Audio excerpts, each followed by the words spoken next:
I'd like to introduce a very special guest here tonight. Her name is Ilda Salazar, and she's a longtime advocate of workers' rights and environmental protection in Mexico. Now she's working with a thought in Mexico, the Authentic Labor Front, which is the largest independent labor organization in Mexico, no small feat, in a country dominated by labor unions that are dominated by the corrupt government of Mexico. She's also now working with the Mexican Action Network on Free Trade, which is a coalition of over 100 organizations, labor, environmental, and other popular organizations that are working to define what fair trade should mean and working to negotiate those trade policies throughout the hemisphere. So please join me in welcoming our special guest tonight, Ilda Salazar.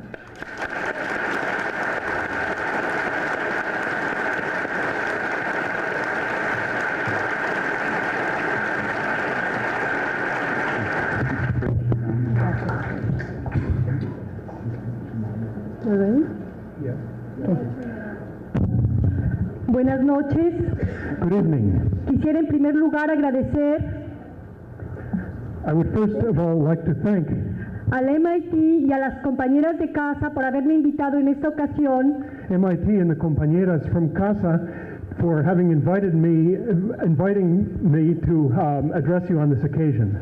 que es un tiempo muy importante porque estamos entrando a la recta final de aprobación del NAFTA. This is a very important time because we're starting in the final approval process of NAFTA. Pero también porque me siento muy honrada en compartir el auditorio Also because I feel very honored to share this auditorium del maestro Chomsky. with Professor Chomsky. Quisiera yo hablar de un punto de vista diferente al del gobierno mexicano en relación al Tratado de Libre I Comercio. want to speak about a different viewpoint than the Mexican government has with relation to the North American Free Trade Agreement. Y expresarles que hay una parte de la sociedad mexicana que no estamos de acuerdo con los términos actuales de ese tratado. And express to you that there's a part of Mexican society that is not in agreement with the terms of that accord. Yo pertenezco a una red de organizaciones sociales I belong to a network of social organizations, que tenemos 2 años trabajando en torno al NAFTA. and we have been working for 2 years with regard to NAFTA. El primer trabajo que nosotros hicimos fue tratar de averiguar qué estaba pasando con el acuerdo de comercio. The first thing that we tried to do was try to find out what was happening with the Commerce Accord.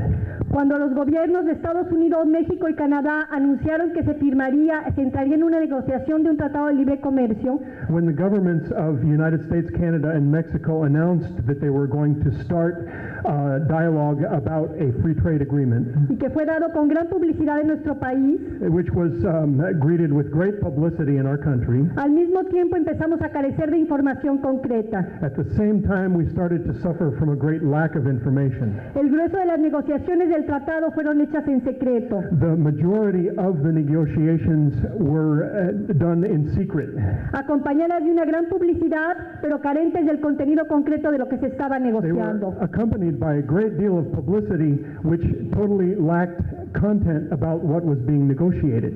Por eso una de las primeras críticas que nosotros hacemos a este tratado That's why one of our first criticisms of this treaty es que no cuenta con un consenso social is that it doesn't have a social consensus ni de la sociedad de Estados Unidos, ni de Canadá, y tampoco de México. from U.S. society or Canadian society or Mexican society either. En la búsqueda de esta información, nosotros entramos en contacto con grupos de Canadá. In search for this information, we have entered into contact with groups from Canada, Y ellos nos contaron su experiencia en la firma de un tratado de libre comercio entre Estados Unidos y Canadá. and they told us about their experience with regard to the signing of the treaty between Canada and the United States, the free trade agreement. Y ellos confirmaron que gran parte de la sociedad canadiense había sido afectada por ese tratado. And they confirmed to us that a great part of Canadian society was affected by that agreement,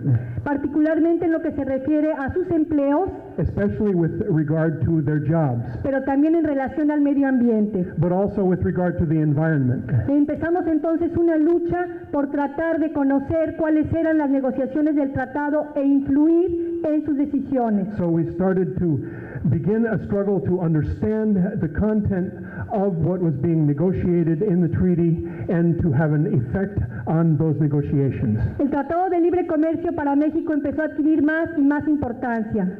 The North American Free Trade Agreement started to have more and more importance. Allá a estas alturas se ha convertido en la política macroeconómica más importante del gobierno de Salinas. And at this point, it has become the most important macroeconomic politics or policy of the Salinas government. No fue sino hasta año y medio después que nosotros pudimos acceder a un borrador del tratado. It was not until a year and a half after it started that we could even get a rough draft of the treaty, Y que nos fue proporcionado por compañeros de Estados Unidos y Canadá. which was given to us by our colleagues in the United States and Canada. De parte del gobierno mexicano no hemos podido todavía obtener información. We still haven't been able to get information from the Mexican government. Por lo tanto, consideramos que este acuerdo no solo no consultó organizaciones sociales, sino a otros sectores importantes de la sociedad. That's why we think that this accord did not only consult with the popular organizations, but with society in general. Una vez que conocimos su contenido, realizamos críticas al mismo. Once we found out about the content of the accords or of the agreement, we made criticisms of said accords. Pensamos que el Tratado de Libre Comercio va a beneficiar fundamentalmente al capital transnacional. We think that the free trade agreement is principally going to benefit multinational capital. Toda vez que no ha tomado en cuenta las grandes diferencias que existen entre nuestro país y Estados Unidos y Canadá. It hasn't taken into account the great differences between our society and that of the United States and Canada. Los pequeños y medianos industriales en México están preocupados también por el tratado. Small and medium-sized entrepreneurs in Mexico are also very worried about the treaty. Porque ellos no están preparados ni tecnológica, ni con capital, ni con capacitación suficiente para competir con estos capitales transnacionales. Because they are not prepared with capital or with training or technology to compete with these transnational corporations. Y es posible entonces que el empleo del que se habla que se va a crear en México con el Tratado de Libre Comercio, And it's possible then that the jobs that they're talking about, which are going to be created with this free trade, vaya acompañado también de grandes tasas de desempleo por estas industrias que van a quebrar. will be accompanied by great unemployment in these industries that are going to go broke. De hecho, en nuestro país durante este año han cerrado gran número de empresas manufactureras. In fact, this year, many manufacturing companies in our country have closed Porque no tienen suficiente calidad para competir con los productos que entran del extranjero. because of lack of ability or of quality standards to compete with products that come in from the exterior. Otro asunto que nos pareció crucial en relación al texto del tratado es lo que se refiere a la agricultura. Another crucial point which we considered in the agreement had to do with agriculture. Fue pedido por muchas organizaciones campesinas que los granos básicos como el frijol y el maíz no entraran en la negociación del tratado. Many campesino organizations, peasant organizations, asked or had the opinion that the issue of basic grains, beans, and rice should not be included in the dialogue for the agreement. Porque se trata de un problema de autosuficiencia alimentaria y para muchos de ellos de subsistencia. Because it's a problem of food self-sufficiency and for many of them subsistence. Lo único que se logró en el cuerpo de tratado fue que para esos granos se dieran los plazos más largos, que son 15 años.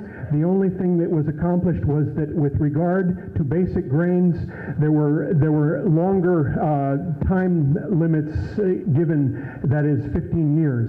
El funcionario encargado en México del programa social declaró recientemente The official in Mexico in charge of the social program recently said que se necesitarían 25 años para sacar al campo del mexicano de la crisis en la que se encuentra. that you would need 25 years to get the Mexican countryside out of the crisis in which it finds itself now. De tal manera que el campesino mexicano va a llegar 10 años tarde al Tratado de Libre Comercio. In such a manner, the campesino from Mexico is going to arrive at the treaty, the free trade agreement 10 years late.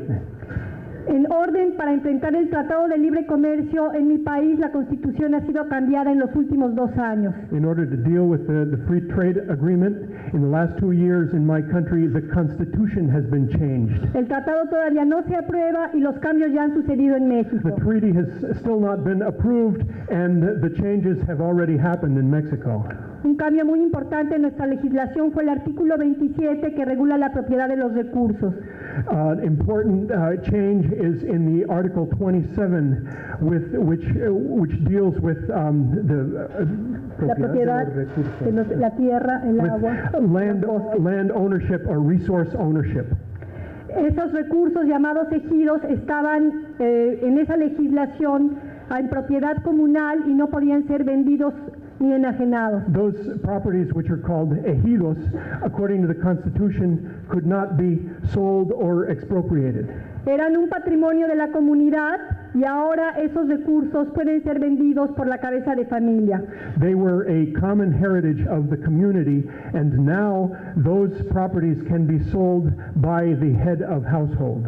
Es probable que las mejores tierras en México sí se vendan. It's very probable that in this way the best lands in Mexico will be sold. Pero las tierras de los estados más pobres van a permanecer en manos de los campesinos sin apoyo oficial. But the lands of the poorest provinces will be still in the hands of the campesinos without any official support. Porque la lógica de estas transformaciones es llevar a la eficiencia, a la competitividad, al libre mercado, la producción del campo mexicano. Because the rationale is to bring to free trade, to competitiveness, the Mexican economy. En cambio, el Tratado de Libre Comercio sí protegió los intereses de los grandes capitales en el capítulo de propiedad intelectual. But on the other hand, the free trade agreement protected the interests of big capital in the area of intellectual property. En este capítulo se tuvo mucho cuidado de que los dueños de las patentes, marcas y franquicias no entraran a una libertad y garantizar que la propiedad continuara. In this respect, it was very carefully written that owners of patents, patentes y franquicias, and royalties should keep their properties. Tampoco considera el cuerpo del Tratado de Libre Comercio suficientemente aspectos sociales.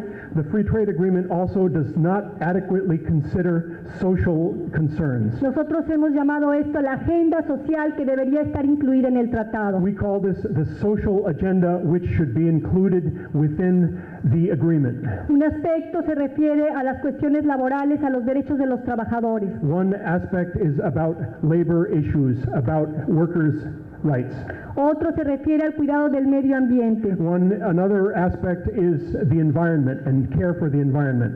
Nos parecía que el asunto de migración y de derechos humanos tendría que estar incluido también. We believe also that issues of human rights and immigration should be included as well. Recientemente se abrió la negociación de los acuerdos paralelos con respecto a la cuestión laboral y medio ambiente. Recently, the labor and environment side agreement dialogue or negotiations were opened. Nosotros pensamos que esta era una oportunidad para incluir estos aspectos que habían sido dejados fuera en el texto del tratado. We thought that this was a wonderful opportunity to deal with these issues which had been left out of the text of the original treaty. El resultado de estos acuerdos que conocimos el 12 de agosto nos parece totalmente insuficiente. The results of these side agreements, which we found out about on the 12th of August, seems to us completely insufficient. El acuerdo laboral se restringe solo a algunos aspectos. The labor agreement is narrowed down only to certain limited aspects. Se refiere a cuestiones de salud y seguridad. It only deals with issues of health and security. Trabajo de menores. Child labor. Y salario mínimo. And minimum wage. Dejó fuera los derechos esenciales de los trabajadores como el derecho de huelga. It left out the essential rights of workers such as the right to strike. El derecho de contratación colectiva. The right to collective bargaining. La libertad sindical. The right of freedom of unions. Y en general las condiciones y prestaciones de los trabajadores. And in general the issues of conditions of workers. Pero además los mecanismos para resolver una controversia en los acuerdos paralelos But the mechanism to resolve controversies within the side agreements es muy complicado y muy burocratizado. are very complicated and bureaucratic. Y la participación de organizaciones civiles y sindicatos muy restringida. And the participation of labor unions and civilian organizations within that is very restricted. Lo mismo ocurre con el Tratado Ambiental, The same is true with the environmental side agreement, que contempla muchas disposiciones de carácter general, which contemplates many very general themes, que uno podría estar de acuerdo con ellas, which one could be in agreement with, pero la posibilidad de que sean aplicadas, particularmente en México, son muy remotas. but the possibility of their being applied to specific situations in Mexico are very remote. Tan remotas, remotísimas, como dijo el negociador Serrapuche, So remote, so infinitely remote that, as the negotiator named Serrapuche dijo said, que era la aplicación de sanciones en esta materia. that it was like application of sanctions in this regard. Cuando los grupos criticamos que hubieran aceptado sanciones comerciales. When groups, ¿cómo es eso? When groups said that we would apply commercial sanctions. Inicialmente el Or gobierno boycott. mexicano había declarado que no aceptaría sanciones comerciales, The Mexican government said that it would not accept commercial sanctions porque se trataba de un aspecto de soberanía nacional. because it had to do with an issue of national sovereignty. Finalmente, con la presión de la negociación, el gobierno mexicano aceptó sanciones comerciales. Finally, with the pressure and negotiation, the Mexican government agreed to commercial sanctions. Nosotros pensamos que el cuidado de los derechos laborales y del medio ambiente no es un problema de sanciones, sino de política económica. We believe that protection of labor rights and environmental rights are not an issue of sanctions, but an issue of economics and economic vitality. Nuestra propuesta es que el tratado tal y como está negociado no sea ratificado por el Congreso de Estados Unidos, Our proposal is that the agreement, as it is written now, not be ratified by the Congress of the United States, ni por el Senado mexicano, nor by the Mexican Senate. que se abra una gran consulta nacional en los tres países, There should be a great dialogue or consultation opened in all three countries, y que los términos de un tratado de libre comercio and the terms of the free trade agreement sea discutido ampliamente con los sectores de la sociedad. be discussed widely within all sectors of society. No estamos en contra del libre comercio, We are not against free trade. estamos en contra de la forma como fue negociado. We are against the manner in which it was negotiated. Contaron mucho más los tiempos políticos que las consideraciones de carácter económico y social. It had more to do with political issues of the time than issues of a social and economic nature. Por ello nuestra propuesta es que no se apruebe este tratado, That's why our proposal is that this treaty not be approved, pero si no logramos que esto sea posible, but if we do not accomplish this goal, que los tres países tenemos que luchar por la inclusión de esta agenda social en las relaciones bilaterales y trilaterales. the three countries together, we must work for this agenda, social agenda, to be included within the treaty on a bilateral basis as well as a trilateral basis. Finalmente quisiera terminar externando una preocupación del debate actual en Estados Unidos. Finally, I want to end with share with you a preoccupation that I have about the actual debate here within the United States. Los que detractan el tratado, los que piensan que el tratado no debe aprobarse, Those who are against the treaty, who believe that it shouldn't be approved, están usando la idea de que los trabajadores mexicanos vamos a robar los empleos a los are estadounidenses. using the rationale that we, the Mexican workers, are going to steal jobs from the United States. En primer lugar, pensamos que las estimaciones han sido exageradas, First of all, we believe that the calculations have been exaggerated. tanto de pérdida de empleo de ustedes como de creación de empleo de nosotros. Calculations about loss of jobs here as as well as calculations about gain of jobs from us, on our part. pero que han sido usados argumentos de corte racista y muy proteccionista There have been arguments lodged which are very racist and very protectionist tanto por ciertos grupos que están a favor como en contra del tratado. by groups who are against as well as for the agreement. Estamos aquí para comunicar que pensamos que podemos dar una lucha conjunta We are here to communicate to you that we believe that we can forge a struggle together y encontrar relaciones entre los tres países que sean benéficos para nuestros pueblos. and thereby find relations within the three countries that will be beneficial to all of our peoples. Estamos por una integración que contemple los intereses de los trabajadores de los tres países. We Muchas are gracias. for an integration that contemplates the interests of workers in all three countries. Thank you very much.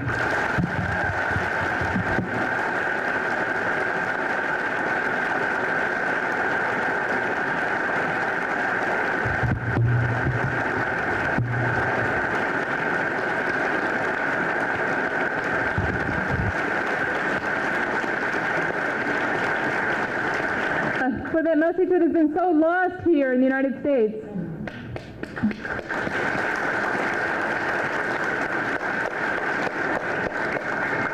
CASA will be traveling this week with Ilda Salazar to different places in the eastern Massachusetts area to bring that lost message to people and to the media here. Some places that you might go would be to the IUE Local 201 tomorrow in Lynn, or to Tufts University in the evening to get a more in-depth look at the environmental implications of both NAFTA and other free trade policies. Before I go any further, I'd like to invite Grant up to the podium. So I'll welcome Grant to the podium. Hi, I'm from the Thistle, and we reserved the room for this event. And I wanted to say that we recognize how important it is for forums like this to be held at MIT, how important it is for the MIT community and for the broader community. And we're going to work to keep MIT open to the Cambridge community and to energize the MIT community with the voices that are being heard tonight. Thank you.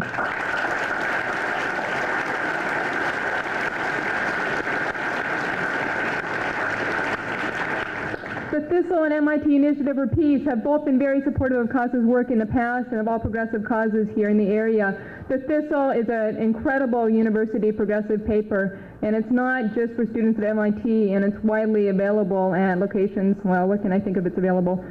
I get it at the Harvest Food Co-op, and you could also ask Grant or somebody else from the Thistle here where you can get that newspaper. It's incredible. So thanks again to the Thistle for helping us get this room this evening.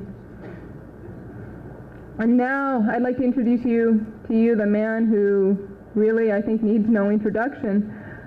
Noam Chomsky is one of the brilliant minds of our time, not on one issue, but on a variety of issues. Here at MIT, he's a professor of linguistics and has done groundbreaking work in that field. Many of us, though, know him for his analysis on U.S. imperialism in Central America, in the Middle East, and throughout the globe.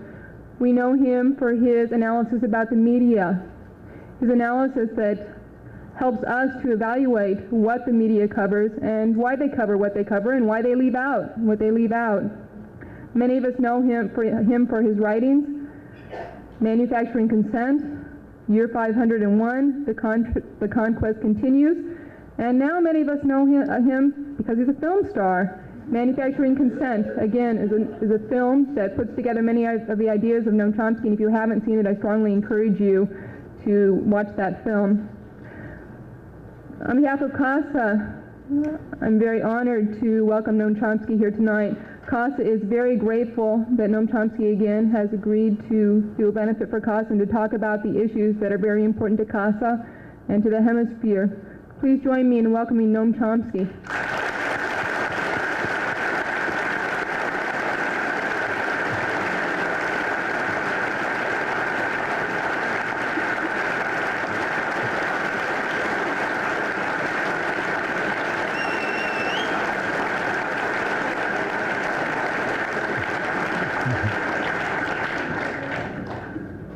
kind of disappointed that you didn't mention the achievement that I'm most proud of. I got on the back of a punk rock record, sharing it with Bad Religion. I thought that was pretty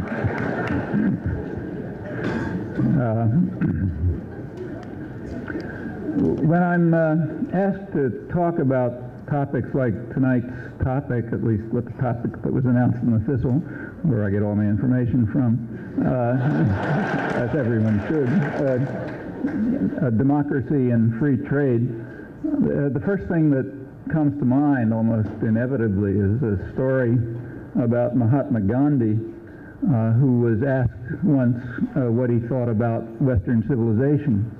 And he thought for a while, and he answered that he thought it might be a good idea.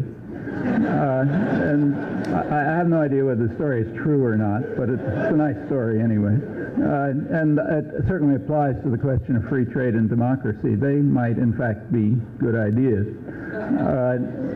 There has, over the centuries, been an expansion of democratic participation. In my opinion, it's stopped, and it's being reversed. And I'll talk a little bit about that. I think it would be a good idea to press forward with that project, which is now facing great problems around the world, I think. With regard to free trade, we're basically talking about nothing. Nobody's in favor of free trade except for maybe somebody else, because then you can plunder them better if they accept those rules. Surely no developed society has ever followed such rules, including the United States, ever in the past or in the present. As for a North American free trade agreement, that might be a good idea. But NAFTA has nothing to do with that, or almost nothing to do with that. It is North American, that's true. It's North American, but it's not free. It's not about free interaction, it's not about trade, and it certainly doesn't have much agreement behind it. In fact, the populations of the country seem to be overwhelmingly against it.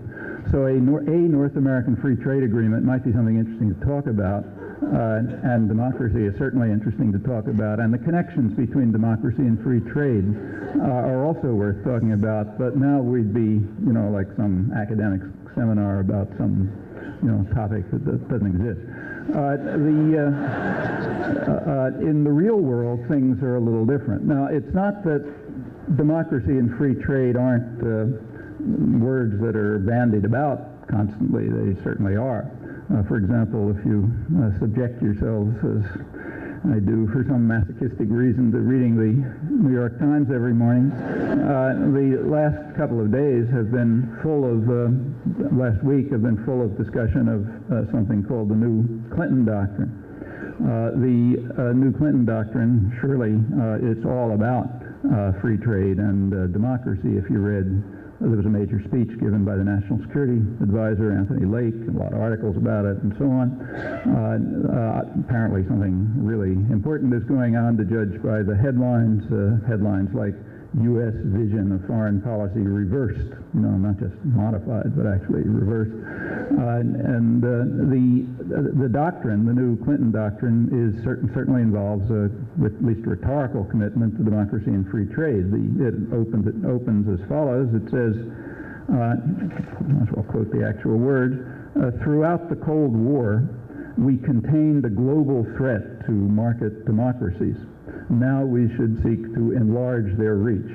Okay, so that's the reversal. Up until now we were containing a global threat to democracy and free trade. Now we are going to enlarge the reach of democracy and free trade. The key words to remember for those of you who want to get jobs and things is that we used to believe in containment, and now we believe in enlargement. That's the reversal. Well, it's an interesting comment. We can try to evaluate it. And a rational person would know exactly how to do it.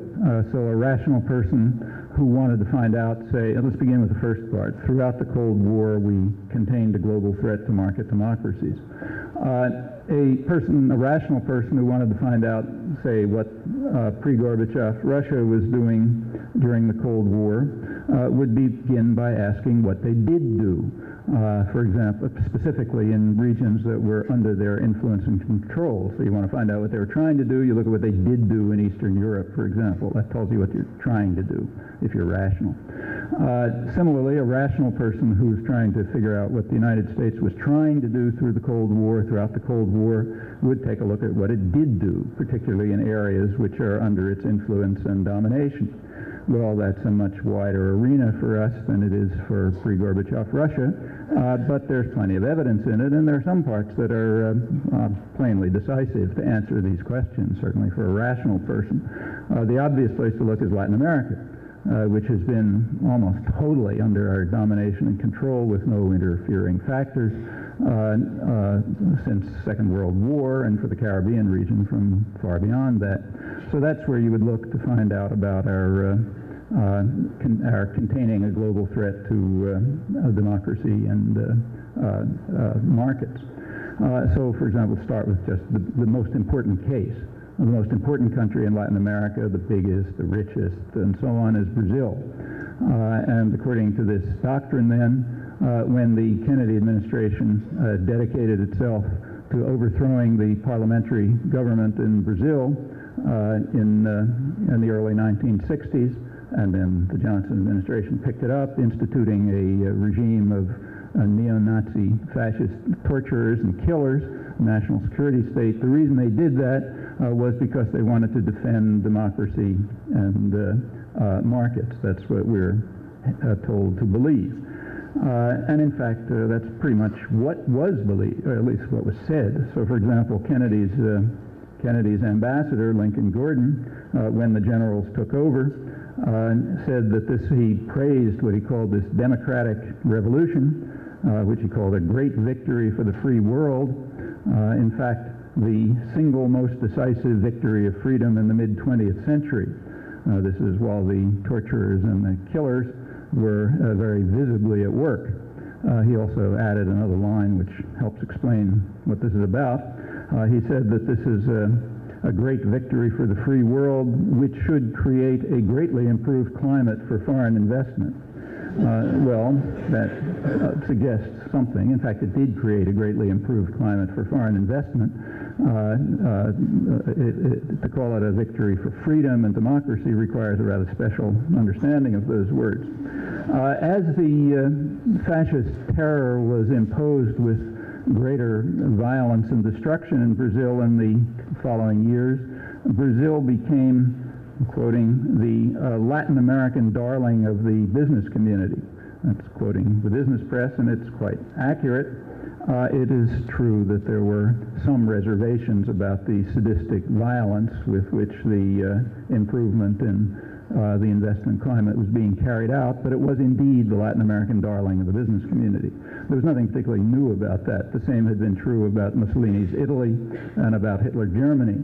So in the 1920s, when the black shirts took over Italy, they were highly praised also for carrying out a great revolution that we highly praised. A decade later, President Roosevelt praised the admirable Italian gentleman who'd carried it out, destroying the labor movement and eliminating the parliamentary system, instituting torture and terror, but improving investment opportunities, no question. In fact, U.S. investment in Italy just shot up in the 1920s. The business press was absolutely rhapsodic about it. In Fortune magazine in around 1932 actually had a full issue devoted to it, which had on the front cover a big slogan, "The wops are unwopping themselves." The wops are finally getting something right. That's the idea. When Hitler came along in the 1930s, he too was lauded. We had to support him as a barrier to communist takeover, and in fact, American business investment in Germany boomed through the 1930s. It leveled in it declined in most of the rest of Europe, leveled in England, greatly expanded in Germany because Nazi Germany was the darling of the business community. So there's nothing novel about the support for the Brazilian neo-Nazis, both the attempt to institute a neo-Nazi military coup that would eliminate the parliamentary regime under Kennedy, and then the support for it in later years. Well, Brazil's a particularly interesting case. For one thing, it's the biggest and richest country in Latin America. It's a country with enormous prospects and has tremendous advantages, enormous resources, no foreign enemies, wonderful relations with the major sources of capital. It's been under firm U.S. control for about almost 50 years now, so it had the advantages of our guidance and tutelage. In fact, you can find out a lot about us by seeing what happened there. If you look at the numbers, it looks pretty successful. It has one of the fastest growth rates in the world, in fact. If you look at profits for foreign investors, they're fantastic. If you keep to something like, say, 5 or 10% of the population of Brazil, looks great too. They live like rich, Western Europeans and New Yorkers.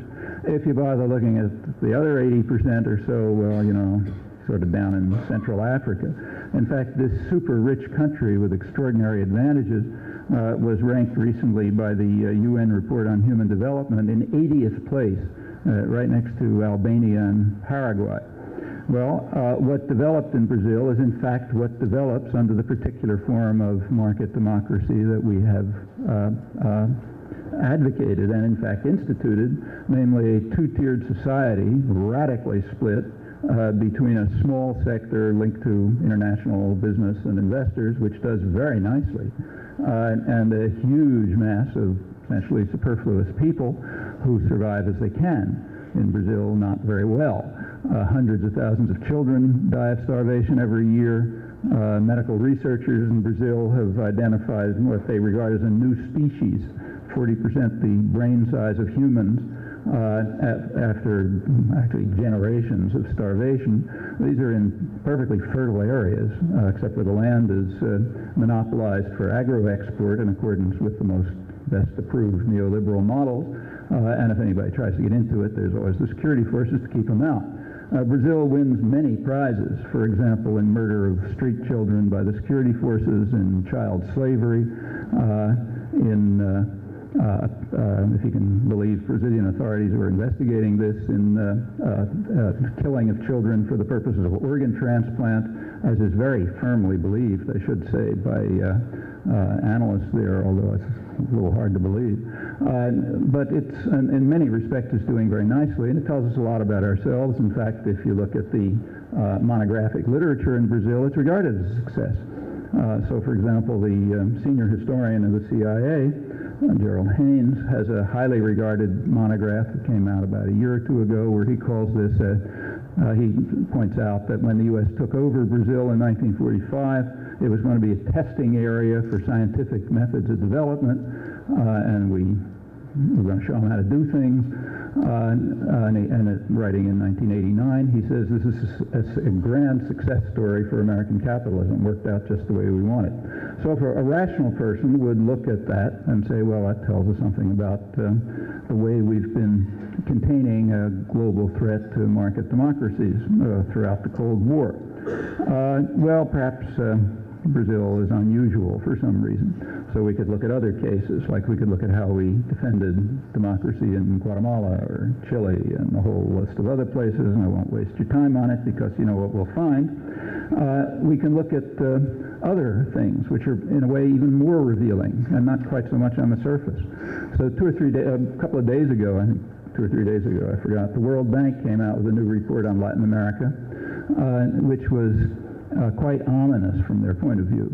They predicted it's heading for a disaster. If you read the business pages, they're euphoric about the great growth in the stock market and so on. But the World Bank found something else. They found that Latin America has the worst record of inequality in the world.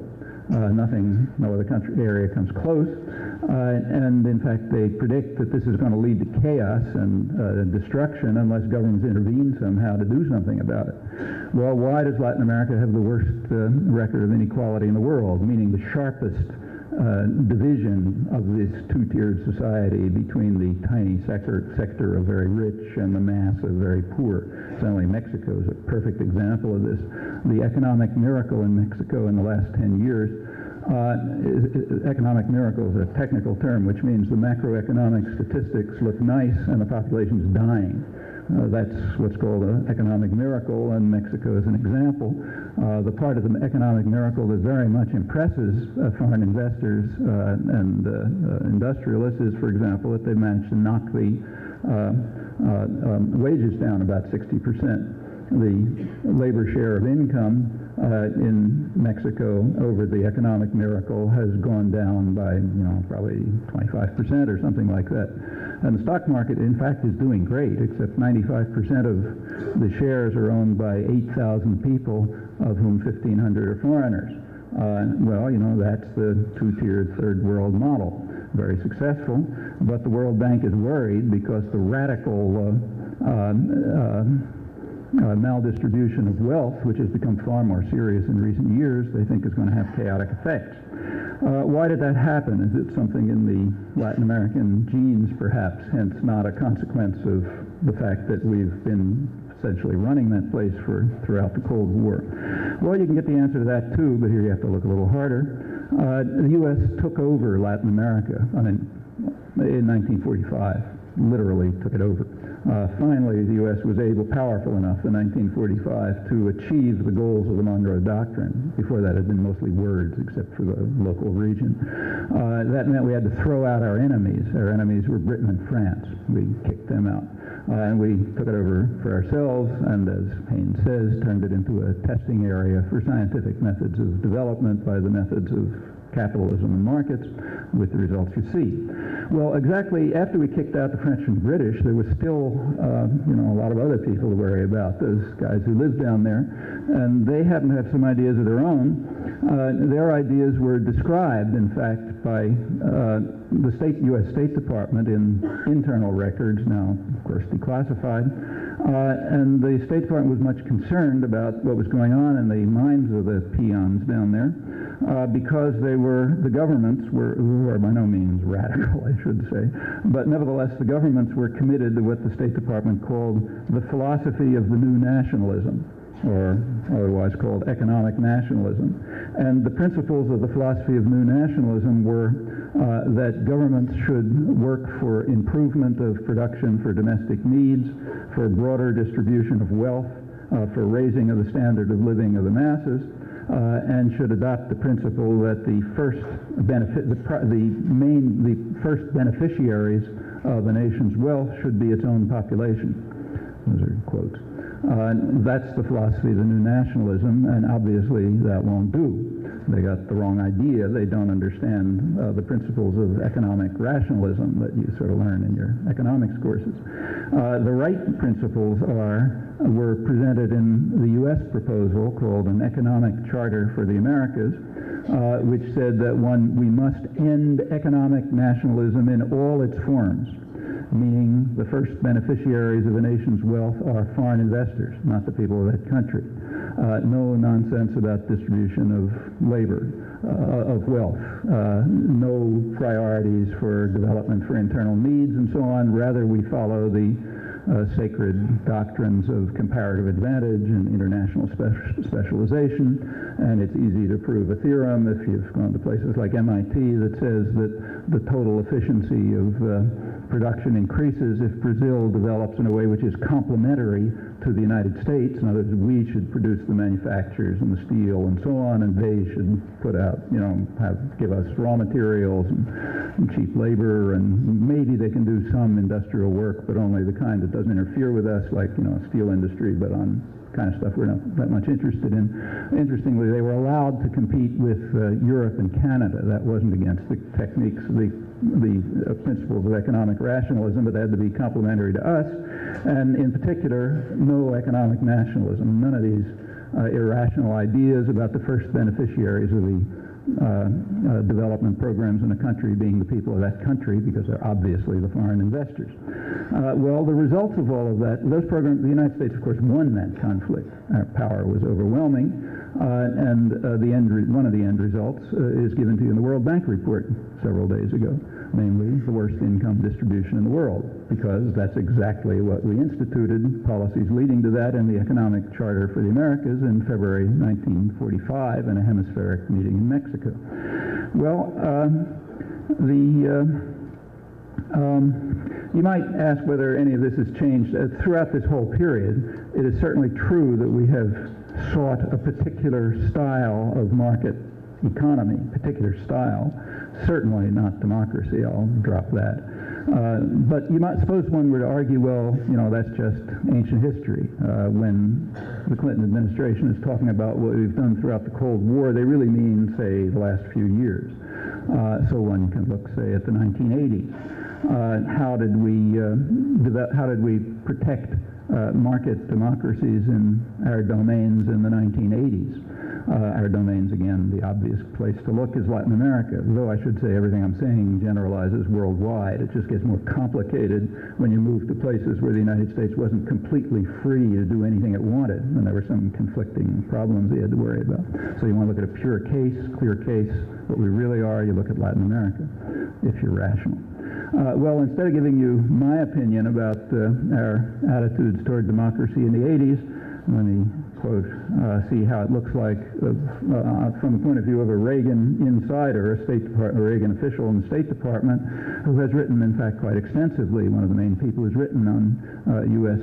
Efforts to bring democracy to Latin America under the Reagan administration, Thomas Carruthers of the State Department, who was a Reagan official with regard for Latin America through the 1980s.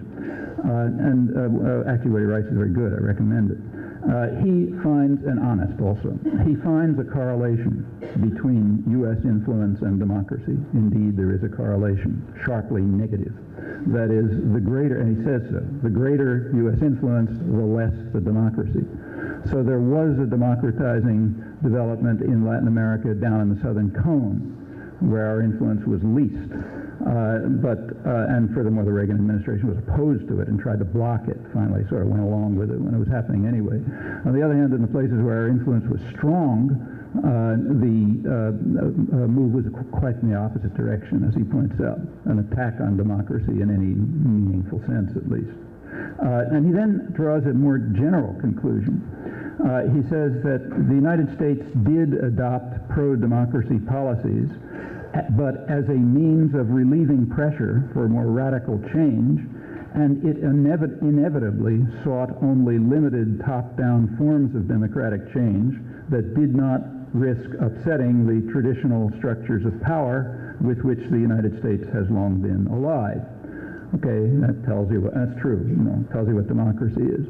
Democracy means you keep the structure of power, you keep the guys in charge who are going to create a good climate for business operations, and that's democracy. That's what makes Boris Yeltsin a Democrat when he throws out the Constitution and so on, because he's a Democrat in just this sense. He's helping impose a top-down structure of power, which will, in fact, do things like improving, they hope at least, improving the climate for business opportunity. That makes him a Democrat. And in that sense, in the sense that Carruthers describes, it's indeed true that we've been protecting democracy and containing the threat to it throughout the Cold War years.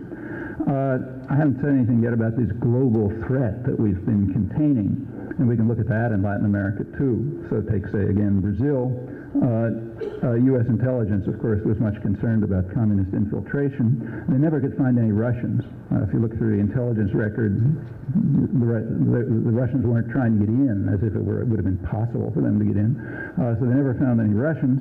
And in fact, if you look through the whole hemisphere, that generalizes. The only time the Russians are visibly there is when we virtually invited them in. If you attack some country and you try to destroy it, people there are going to seek some help somewhere, and inevitably they're going to turn to the Russians. So in that sense, the Russians were there, an equivalent of, say, Anthony Lake and other people who talk about the global threat of the Russians. A Soviet equivalent of that would be somebody who would write, for example, that in Afghanistan, the United States was defending freedom and democracy from the global threat of American imperialism, using as the basis for that the fact that the United States, for its own cynical reasons, supported resistance to the Russian aggression, just as the Russians, for their own cynical reasons, supported resistance to U.S. attack. That's the only sense in which there was any global threat in Latin America. Well, what about the matter of indigenous communists? Here there's a lot more to say. For example, you might raise questions about why suppressing indigenous communists has anything to do with protecting democracy, but putting that aside, what you have to ask is, the first question to ask is exactly what is meant when people talk about indigenous communists. And again, the record tells you pretty clearly what is meant. So, for example, Eisenhower and Dulles deplored the fact that in Latin America and in fact elsewhere, the communists are, I'm quoting them, the communists are able to appeal directly to the masses.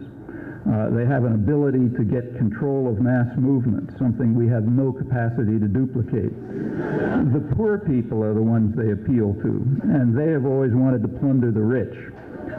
So we've got this mass of poor people. That's a big problem of modern history, all history. You know, you've got all those poor people out there that are always trying to plunder the rich, and somehow the communists are able to appeal to them. We don't seem to be able to do that. We can't sell our own line that the rich should plunder the poor, kind of PR problem, you know, hire Edward Bernays or something like that. But that's the problem. From that point of view, there are indeed many communists all over the place. And you got to keep cutting them down, you know, and you've got to keep containing that threat, especially because there's huge mass of poor people everywhere trying to plunder the rich, and all these guys appealing to them. I mean, that's exactly why, say, you know, a priest organizing a Bible study group in El Salvador became a communist. He was trying to help the poor take control over their lives and so on, which would mean plundering the rich, who own everything by right. It's why a couple of days ago the U.S. Senate, by a vote of merely 94-4, voted not to permit any further aid to go to Nicaragua unless Nicaragua returns the properties of Somozas. What they say is American citizens whose properties were confiscated, but American citizens whose properties were confiscated are people who attained their wealth and property by participating in the robbery and the destruction of Nicaragua for years under programs like the Alliance for Progress. Somoza was also considered an economic miracle, except by the population. When they finally rose up and these properties were taken away, that's obviously a crime. They were plundering the rich.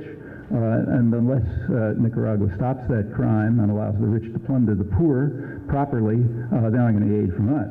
Well, you know, the depravity of this, in order to understand it, you have to remember the background. We, after all, destroyed the country.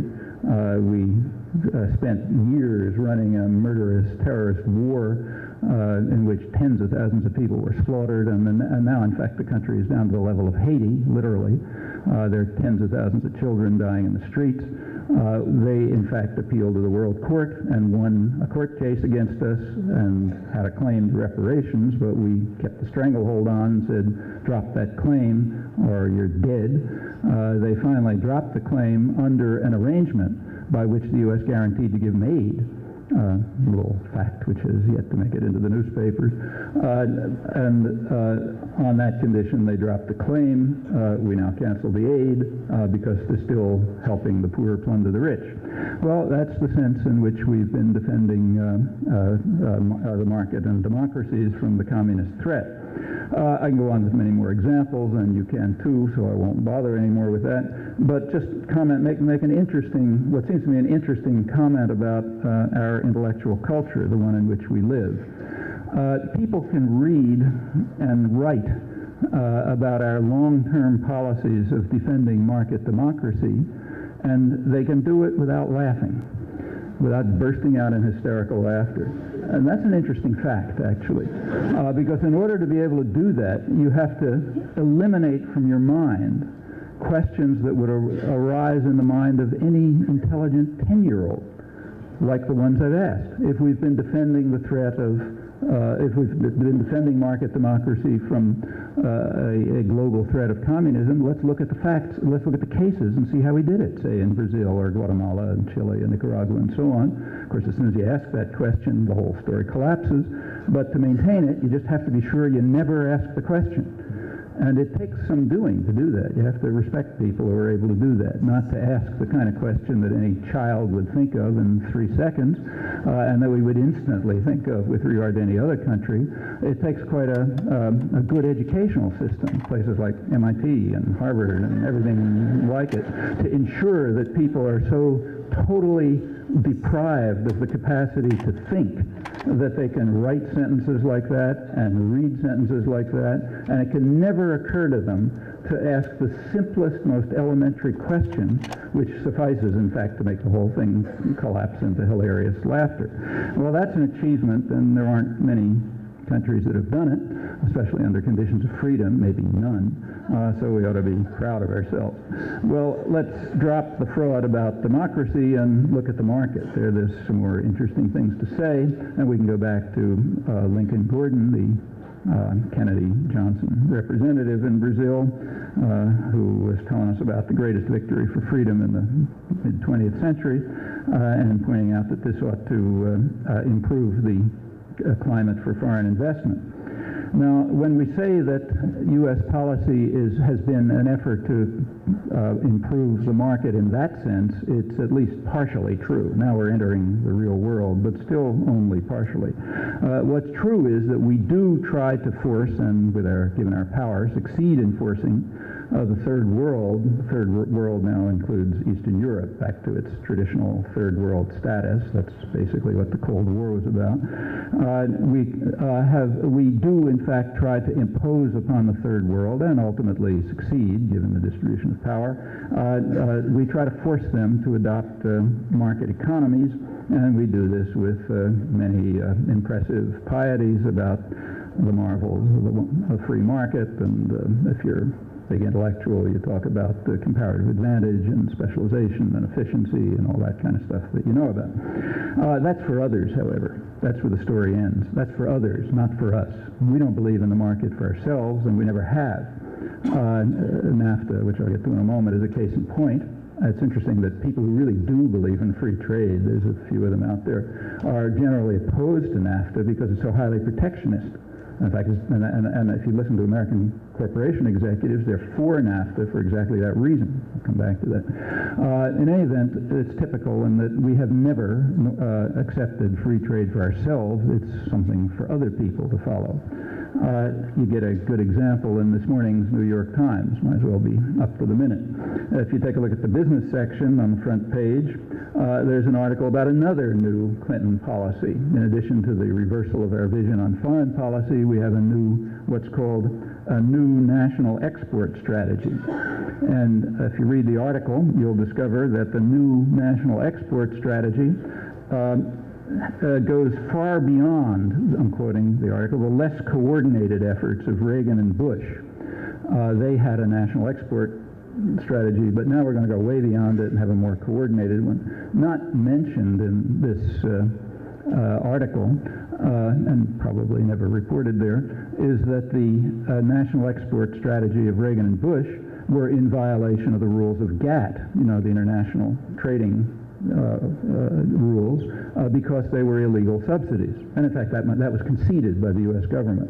The head of the Export-Import Bank, federal agency that deals with these things, conceded that the export strategy, which involved subsidies to U.S. corporations operating abroad, was in violation of the GATT rules. So therefore, the new export strategy, which goes way beyond the old one, is going to be radically in violation of the GATT rules. That is, radically in violation of free trade. The conceded violation during the Reagan years was part of the extreme attack on economic liberalism that was carried out by the Reagan administration, which combined two things. One, the highest level of rhetoric in memory about the wonders of free trade, and two, the sharpest attack on those principles in memory. In fact, James Baker, when he was Secretary of Treasury, pointed out quite accurately that the Reagan administration had offered more protection to American industrialists than all preceding post-war generations, which is quite true. For example, by virtually doubling the percentage of imports subject to one or another form of barrier. In fact, they invented all kind of new tricks to do this. But it wasn't enough, and now we have to go well beyond. And it's quite interesting to read the discussion. You read the discussion about it in, say, this morning's Times, you get a lot of insight into what markets are and are intended to be. So the government, the U.S. government and the New York Times concede that we oppose the policies that we are now going to implement even more fully than before, and we oppose them because they amount to government subsidies that distort international markets. I'm quoting, and we're very much against that, as you know. That's why we're implementing the policy. Well, we're against it when other people carry out those policies, but it's right for us to carry them out. And in fact, that's explained. Here's the explanation, quoting the president of the Export-Import Bank. You gotta listen to this carefully, it's kind of subtle. By creating such a program in the United States, the Clinton administration will have more influence in seeking international limits on such programs. Get it? We're opposed to the programs because we're big, free trade exponents. Therefore, we will institute programs which radically violate free trade, because once we've done it, we'll be in a better position to influence others to drop the programs that we're opposed to. Well, those of you who sort of follow these games will recognize the logic perfectly. There's a whole history of being in favor of war because it's going to bring peace, or being in favor of crime because it's going to bring about law-abiding behavior, or being in favor of increase in military production and arms exports because it's going to lead to a decline in military spending worldwide, and so on. You're all familiar with that, and this is just another example. And there's you could put the thing in simple words. In simple words, it would say approximately anything goes as long as there's a good answer to the question, what's in it for us? Now, I didn't invent that nice phrase. I stole it from the Clinton administration and the New York Times, and it has to do with another aspect of the new Clinton doctrine, which has just been put forth. In fact, it was presented the day after the U.S. vision of foreign policy reversed. It was a report on a White House panel on intervention, which came up with a new proposal on it. We're going to have a new policy on intervention. The policy is, what is in it for us? Those are the words that are highlighted. In other words, we're going to abandon the altruism of the past when we turned large parts of the world into graveyards and deserts, and from now on we're going to ask, what's in it for us? That's the new vision. I also didn't quite give you the full report. The full report on the U.S. vision of foreign policy reversed. I only quoted you some of the lines. The chief diplomatic correspondent of the New York Times, who wrote that article under the heading U.S. vision of foreign policy reversed, Thomas Friedman, he said the essence of the new policy is this: with the Soviet nuclear threat gone, where and how we intervene abroad is a matter of choice. That's the essence of it. In other words, now we understand what the global threat was. They had a deterrent, and that prevented us from choosing where and how we were going to intervene. But now that the deterrent is gone, we really can reverse our policy. Now we can intervene where and how we like, and we will do it when there's something in it for us. That's the two new policies. I think the technical term for that is politics of meaning, if I've understood modern discourse properly. Well, actually, there's absolutely nothing new in any of this, except one thing. The U.S. really does have greater freedom, has greater freedom to use its resources of violence and terror to get what's in it for us. And we have to qualify a little, and I will in a moment, about what's meant by us, but let's hold that in the background for a minute. Well, let's return to our attitude toward markets. Again, the New York Times was very helpful about this. they're very worried about the popular opposition to NAFTA. You know, they don't like it. They figure they're going to ram it right through. It was all done in secret. Nobody ever heard about it. You know, just as you heard, same in the United States, it was kept secret. But somehow, you know, popular groups got wind of it and didn't like what they heard, and they made a fuss. So now you got a problem. So the New York Times, as its contribution to overcoming the problem, published on the front page what they called a primer on free trade, written by their economics correspondent, which is going to explain to sort of the ignorant fools why free trade is a good idea. And they had a couple hundred economists who signed a statement, and you know, they quoted all the fancy big shots, including the ones here and everyone else. And the basic idea that came out was that it's been understood for 250 years that free trade leads to a more efficient employment of productive forces. And in fact, you actually can prove a theorem to that effect under certain conditions, so the statement is true. And in fact, it's been true for 250 years. For example, it was true in the early 19th century when the United States began its development as an industrial economy, and right around here, places like Lowell and Lynn and so on set up textile factories, which of course couldn't begin to compete with British textiles, so therefore you had to set up very high protectionist barriers to allow them to develop. And when they did develop, in radical violation of the most efficient employment of productive resources, the lesson that was understood then as well as it is now, that had side effects. I mean, after textiles, you had, you know, small industries that were producing for the textile factories and so on. And by radically violating sound economic thinking, the United States was able to begin its economic takeoff. Actually, this wildly understates the point. Remember that the Industrial Revolution was based on King Cotton, and remember how cotton became king. First by exterminating the indigenous population by state violence, and then by slavery. Well, that's a rather serious intervention with free market forces. In both cases, the state was sort of doing something besides just kind of watching while the free market operates. But let's put aside King Cotton, which nobody talks about, and just look at the protectionist barriers. I mean, there are economic historians who look at these things, and they've estimated that about 50% of New England industry, meaning U.S. industry, that's all there was, New England industry in the, say, 1820s and 1830s, about 50% of it would have gone bankrupt instantly if they had dropped the protective tariffs. Now, it's not that anything changed later on. Later on in the century, things changed. We now have railroads and stuff, want to develop a steel industry. Well, you can't compete with cheaper British steel. So therefore, high protective tariffs were set up to create the barriers that would permit Andrew Carnegie to set up the world's first billion-dollar corporation, U.S. Steel. He also got a little help from the state in other ways, like sending in the National Guard to smash up workers who tried to keep their jobs. That's another way in which the state helped. And if you come up to the present, the story is exactly the same. I mean, everybody's got a computer on their desk. Why do you have a computer? Because the public paid 100% of the costs of research and development in the 1950s when computers were too big and clumsy to sell. That's called the Pentagon. That's the funnel by which the public funds research and development and production, in fact, creating a market for it if you can't sell it, because it's useful.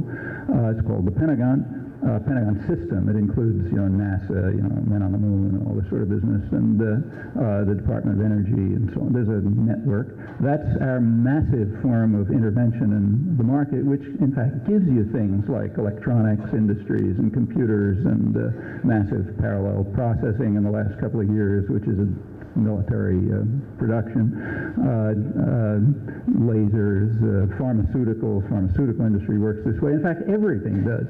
It's hard to find a sector of the economy which isn't profitable because the public has paid the costs via the government in some fashion, the Pentagon or something else, and then if something turned out to be marketable, you give it to private enterprise, and then they make the profits.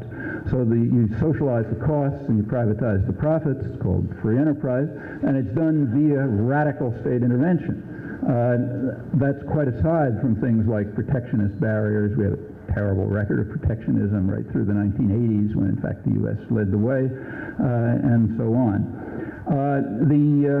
Well, that was the United States. Are other countries different? No, they're all exactly the same. Without, as far as I know, without a single exception, every country that developed did it this way. And that goes back to England, the guy who started it off.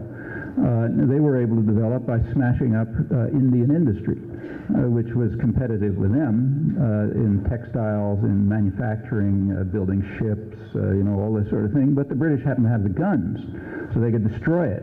And they did. They destroyed it with things very similar to what we now call free market experiments. Well, you see the result. India deindustrialized, became more agricultural, became a deeply impoverished agricultural country by the time the British got out. England industrialized. They were aware of it. You can read discussions in the House of Lords in 1850 saying that Dhaka, the Manchester of England, is now becoming a desert and a slum. Dhaka is now the capital of Bangladesh, symbol of misery. When the British came in, it was regarded as a paradise. Populous, wealthy, very not only agricultural and other resources, but industry by the standards of the day. Now it's Bangladesh. Actually, Haiti is exactly the same. It was also one of the first places, actually the first place colonized. It's where Columbus landed. And again, described as a paradise. Perhaps the most populated area of the world. Very rich, lots of resources. I mean, it helped lay the basis for the wealth of France and Britain. Ended up being Haiti. Well, that story is duplicated all throughout the world. And there's some perfectly obvious lessons of economic history there. You want to develop, you'll do it this way. Follow the free market, and you'll end up like the British experiment in Bengal, or the local equivalent today. That's maybe the clearest lesson of economic history, and it explains why there's a kind of a double-edged attitude toward markets. Markets are fetters for the weak. The rich cast them off when they feel like it. There are times when the rich are willing to play with markets, namely when they're going to win. So, for example, Britain, which is a classic case, while they were developing their own industrial system, they smashed Indian industry, they actually smashed Egyptian industry and others.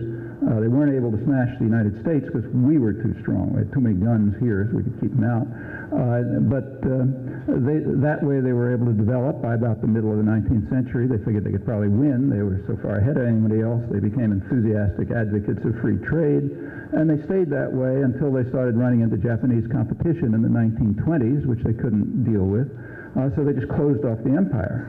In 1932, the British essentially closed the empire to Japanese penetration, and that's one of the factors that led to the Second World War. And that's the way it is. If you're going to win, you like markets. If you're not going to win, you don't like them. What's in it for us is the question that's asked. In the last decade, the rich countries, the OECD countries, have become considerably more protectionist. Almost all of them.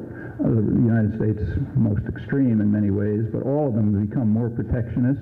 The third world, in contrast, has been subjected to what's called structural adjustment. About 75 countries have been subjected to these neoliberal market experiments, and the results were completely predictable from a couple hundred years of history, but now they're in. The gap between the richest countries and the poorest countries is approximately doubled. And for very clear reasons, not a big surprise. Going back to the primer in the New York Times, there's a few things that were not there, surprisingly, like, for example, the things I've talked about. I mean, if these principles are immutable laws, then how come they didn't apply throughout all of American history? How come why don't we conclude that the way things should have worked is that people like us ought to be pursuing our comparative advantage in exporting fur, while India, or maybe Egypt, or some other place should have been leading the Industrial Revolution, which is quite possibly what would have happened if market principles had applied. But the guys with the guns, we're not going to let them apply. And therefore, we're us, and India's India, and Egypt's Egypt, and so on. Well, that's the way things have worked. And there are consequences right up until today, like take India, big country, a lot of potential. And they do lots of things quite well. For example, 7 out of 10 diamonds in the world are cut in India. They're really good at that. It's quite profitable too, because you can use super cheap labor, in places where you can get workers for like nothing, and then if they die, which they do pretty soon, they got plenty more of them. This is one of the results of the neoliberal programs that have been, in fact, this has been improving over the last 10 years thanks to these programs that India has been forced to adopt. And that has benefits, got its bright side. The bright side was described recently by a diamond exporter who said, we pass along some of the benefits to our overseas customers. The benefits are that now the extremely impoverished Indian workers are working for a fraction of what they used to, thanks to the neoliberal programs, and we pass on those benefits so people benefit from them. What happens is the workers in India and their families starve to death in the New World Order of economic rationalism, but diamond necklaces are cheaper in elegant shops in downtown Boston and so on. That's called economic rationalism, and that's in fact what you taught by the primer that the New York Times had in the front page, but somehow these facts didn't seem to be there. I wonder why. Now, so far everything I've said has been a total mystification, and let me clear that up. I've been talking as if nations are agents in world affairs, talking about what we do and what they do and so on. And of course that's not true. In fact, I mentioned, say, these UN statistics on the doubling of the gap between the richest and the poorest countries in the last 30 years. If you look at the richest, you take the same statistics and you look at the richest and the poorest people, across the countries, you find that the gap didn't just double, it went far higher. The gap between the richest and the poorest people went far higher, and in fact about half of that gap is internal to particular countries, meaning the poor got poorer in the rich countries, and they got a lot poorer in the poor countries, and the rich got richer in the rich countries, and the rich got richer in the poor countries. That's what actually happened. Now, all of this has to do with sort of a trivial fact, namely nations aren't actors, countries aren't actors. Rather, in any state, any country in which there's an internal concentration of power of any kind, you can pretty well predict that the policy of that state is going to reflect the people who have the internal power. It's going to reflect their interests. It's known as class analysis. It was described quite eloquently by that famous radical Marxist revolutionary Adam Smith in Wealth of Nations, when he pointed out in one of the many passages of Adam Smith that somehow don't appear in the readings that although mercantilism and colonialism were terrible things and very harmful, grievous impact on the colonies and quite harmful to the people of England, the principal architect, the merchants and the financiers who were the principal architects of policy with regard to them, he said their interests were most peculiarly attended to. In other words, they did very nicely. The guys who made up the policy, so in other words, the policies that we're supposed to hate were very good for the guys on top in England, and that's why they were instituted, and they harmed everybody else in England, he claimed. Maybe so. That's one of the ways in which the poor subsidize the rich in the rich societies. And nothing changes until today. If we just, it's getting late, so I'll just mention a few things, but there are some major tendencies in the world economy reflecting these facts. It's not just that the rich do what, the rich countries pursue policies on the basis of what's in it for us, meaning we cast out market discipline if we don't like it, and we force market discipline on others, and we construct for them a kind of democracy in which is top-down and under control of people who will serve our interests. It's not that the rich countries do that. Exactly the same thing goes on internal to the countries. And you can see it happening very visibly and very dramatically in the rich countries in the United States right now. Particularly since 1970. Around then, there really was a major change in world order. It's a very significant one. And a lot of important things have happened since then, and NAFTA fits into this, so let me go on.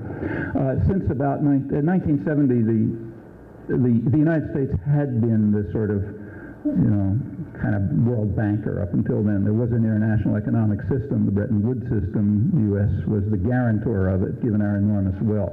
By about then, the U.S. couldn't handle it any longer. Other major centers of power. We were still by far the richest, but Japan, the Japanese system, and European system were competitors.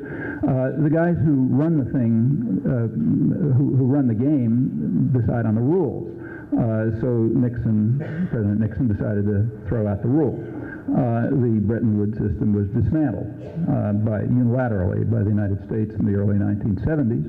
And that had a lot of consequences. Other things happened at the same time, but without talking about the details, one of the consequences was a huge increase in the amount of unregulated capital in the world. I mean, it's just extraordinary.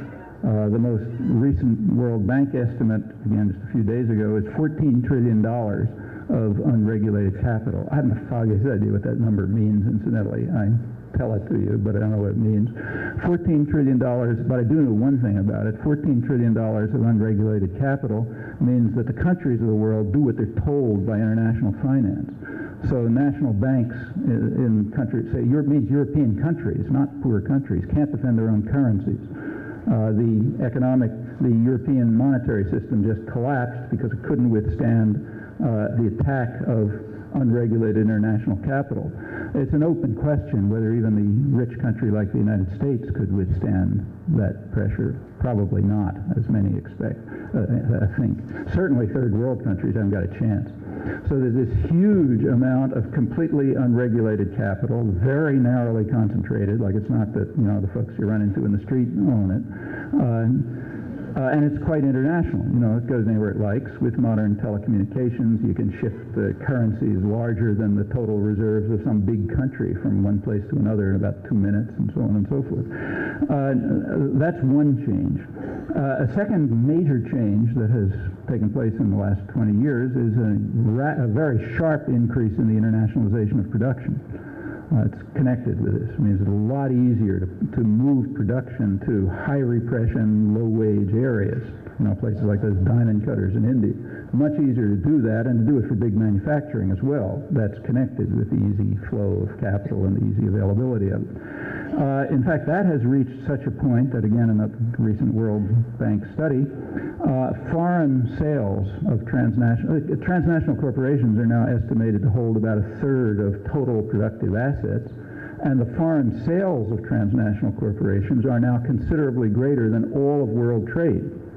So if you add up what Ford is selling abroad and so on, that number dominates world trade by a considerable factor at this point. This is a radical shift in what's happening in the world.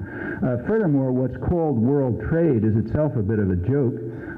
Something like maybe a third or 40%, something around that, of world trade is actually not trade at all. It's just intra-firm transactions.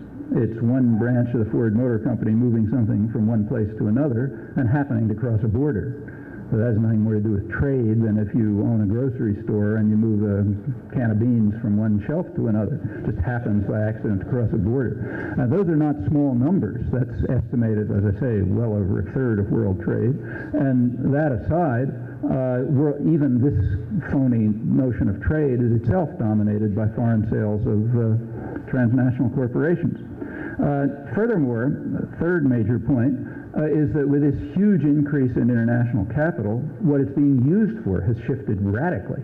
Back around 1970, about 90% of it, it's estimated, was used for foreign exchange, was used for long-term investment and trade, sort of productive things. 10% was used for speculation. Those figures seem to have approximately reversed. It seems now that about 90% is used for speculation and about 10% for long-term investment and trade. And many economists have suggested that these various things that I've described are what lie behind some very important developments that have taken place in the international economy in the last 20 years. For one thing, there's been a sharp slowdown of economic growth all over the world, much lower than it was. Secondly, national economic planning is becoming virtually impossible because of speculative attacks and internationalization of production. And third, the third world model is coming home.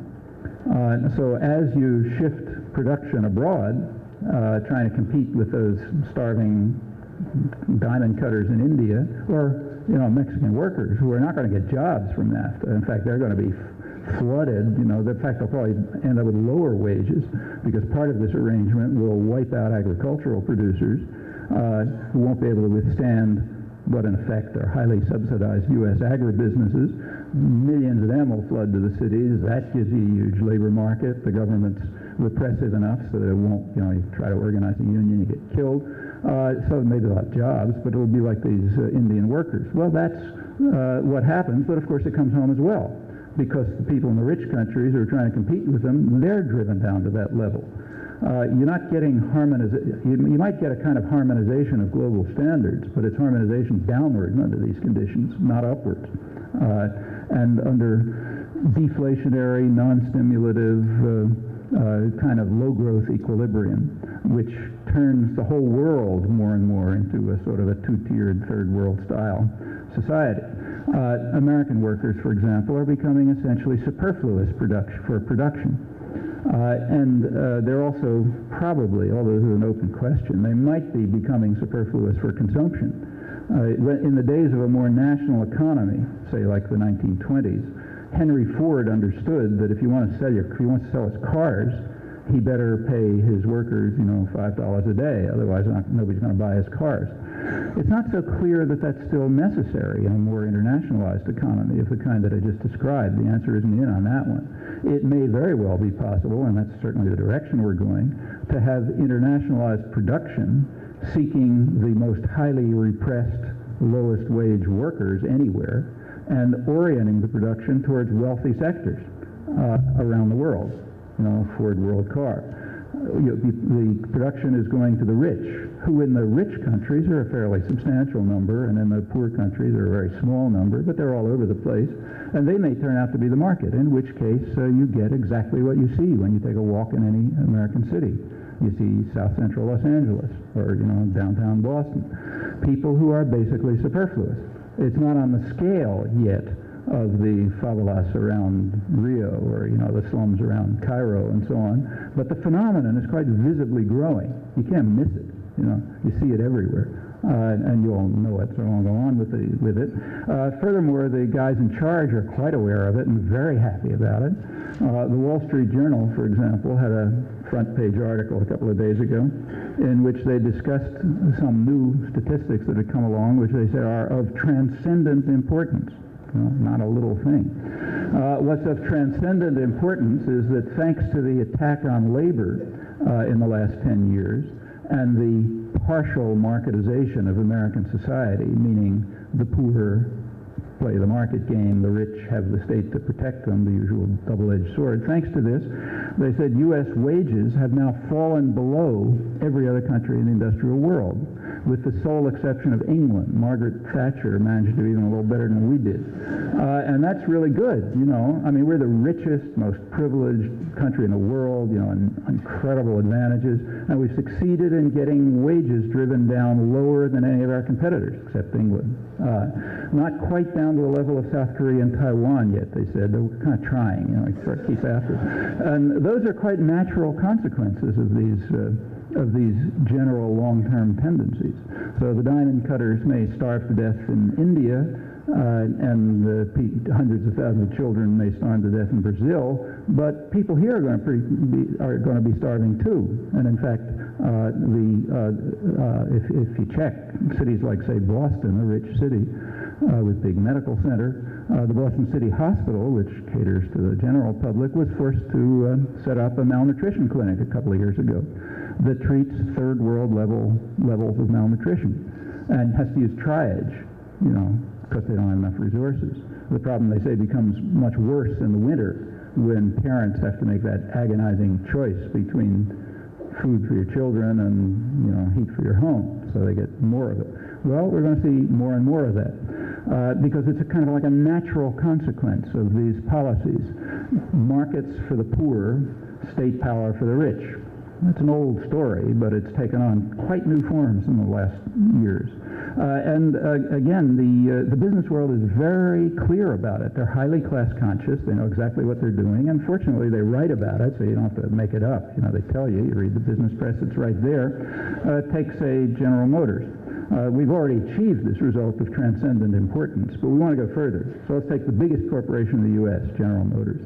Well, as you know, they're planning to close down 24 plants in the United States. They're already the biggest employer in Mexico, where they get very cheap and highly repressed workers who can't organize and so on, and a lot of people flooding from the farms will, take their places. But that's not enough. They want to go somewhere even better. So they're now starting to open up, to move plants to the new third world that's opening up thanks to the end of the Cold War. The end of the Cold War offers new weapons against Western working people, and it's well understood. It's this big new third world opening up. So GM, for example, has a new $700 billion plant in East Germany. And if you look at the Financial Times, the world's best financial newspaper, they're very happy about it. They say they can get workers for 40% the wages of the pampered West European workers. In Poland, thanks to harsh government repression and market principles, they have what is called an economic miracle. And the people in Poland somehow can't seem to understand it, so they just voted the communists back in. But the West likes it, and they'll follow it anyway. It doesn't matter who they vote in, because they're subject to these forces anyway. But now you can get really cheap workers there, well-trained, educated. They also have the advantage of being blue-eyed and blonde, so you don't have to worry about that stuff. I was talking about East Germany. Sorry. Poland is even better. They have a plant I skipped the stage. They have a plant in East Germany where they get them at 40% of the wages of the pampered Western European workers, but then they open a new plant in Poland where they can get them for 10% of the pampered Western European workers. That's described in an article in the Financial Times with the title, "Green Shoots in Communism's Ruins," meaning communism's a wreck, but there's some really nice things going on there. There's some green shoots coming along, like the fact that you can get workers for 10% of the wages of the pampered West European workers, and furthermore, the government has heavily repressive policies, so they'll keep them down, I mean, they have a state, which crushes them because that's what the market economics tells you got to do. And that's great, so we have some green shoots there. And they describe why. Here's the description. They say, with the market reforms that are being instituted in Poland have led to pauperization of the workforce. Okay, they've led to pauperization of the workforce and large-scale unemployment, which makes it a great labor market. Finish in a second, because you don't have to worry about these pampered West European workers anymore. Business Week, picked it up and said, they taught the lesson. You got to end the luxurious social programs. That's the phrase that Western workers have been used to. Like they get vacations and food and all that sort of thing, and they got to live like the guys who we can grind into the dust. In the third world. That's the goal. In brief, without going on, the idea is to put the screws on the poor abroad, as you always did, but now put the screws much more than you could before on the poor at home. You can do it both. That's one of the consequences of internationalization of labor. Well, that's a few words. I'm supposed to talk about NAFTA. I'll say one word about it. As I mentioned, NAFTA has a North American free trade agreement would be worth discussing. But the only thing in NAFTA that has to do with the North American free trade agreement is the words North American. It's not free and it's not trade. It's highly protectionist. About 10% of the NAFTA, those 2,000 pages, are devoted to very complicated rules of origin conditions, which give all sorts of advantages to what they call North American-based, meaning U.S.-based corporations. They can sort of beat up their rivals in Asia and Europe, and of course they'll drive them to setting up regional systems as well, which will harm the workers, but aren't going to harm the corporations, because, like Xerox Corp or Zenith. I heard a guy from Zenith the other day on NPR talking about how fantastic NAFTA was because it was going to be so protectionist. You know, we'll keep out the Europeans and the Japanese, and of course, sooner or later, the Europeans and the Japanese will retaliate, and that will harm the workers in North America, but it's not going to harm him because he already has factories inside those systems. That's the meaning of the transnationalization of production. So you just get another device for beating down the poor in the rich societies as well as in the poor societies. Quite apart from that, NAFTA is highly protectionist in other ways. Hilda mentioned intellectual property rights. That's an extremely important matter. That's a U.S. initiative, both in NAFTA and GATT, and it means raising protectionist barriers to ensure that the technology of the future, meaning the profits of the future, is protected, is monopolized by U.S. corporations. And those are no small things. I mean, the U.S. International Trade Commission, U.S. agency, estimates that could cost the third world about $60 billion a year if these rights are instituted in GATT, as they already are in NAFTA. But that's protectionism. I mean, like the U.S. never accepted such rules when it was a developing society, nor has any other country like Germany or Japan, or I mean, nobody ever dreamt of that. But now we're on top, right? So therefore, we ran it down their throats. We want to force India not to be able to produce drugs at, say, 10% the cost of American drugs. Rather, their children have to die of diseases, or else somehow those diamond workers have to figure out how to buy our super expensive drugs, which are subsidized by things like the MIT biology lab, where the research is done, and then, you know, you get the profits go off to the pharmaceutical companies, if there are any. I won't go on, but if you go through it point by point, you find it's a highly protectionist system. It's designed to protect investor rights, not workers' rights, not the rights of future generations. It's called the environment. It's a special system designed to protect the rights of investors, a kind of a mixture of liberalization and protectionism, carefully geared to investor rights. It's got nothing to do with the free trade agreement. Neither free, as I say, nor trade. I mean, it's talking about services, meaning putting banks in third world countries, nothing to do with trade. Patents has nothing to do with trade. These are just further ways of crushing, of seeing what's in it for us, where us, now we understand, means the principal architects of policy in Adam Smith's sense, that is, the guys who run the rich societies. They ask what's in it for us, and they got a whole lot of new mechanisms to achieve their goals. Well, there is a fundamental question. The question is, how far can this go? How far will it really be possible to construct an international society on what is in effect the third world model, that is, islands of wealth and, you know, sea of misery, and to do it within a kind of a totalitarian system? Because notice that all these systems of control are immune to public influence and knowledge. You cannot know what's going inside a transnational corporation, nor what's going on inside their institutions, like the IMF or GATT or G7, you know, executive agreements. All secret. You've got the ultimate move in destruction of democracy. Not only does the public have no influence on the decisions that are being made, they don't even know about them. That was what was so symbolic about keeping NAFTA secret. You know, totally secret, obviously important. Nobody knew, kept secret. Well, that's the way the new governing institutions work, corporations in law and principle, and the new organizations that are growing up around them, in fact.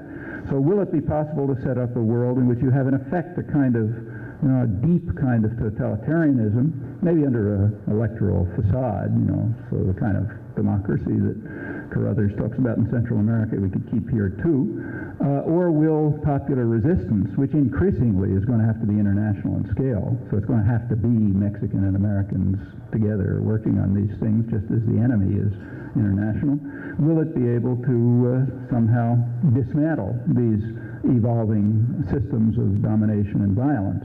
Those seem to me the really big questions for the future. Thanks.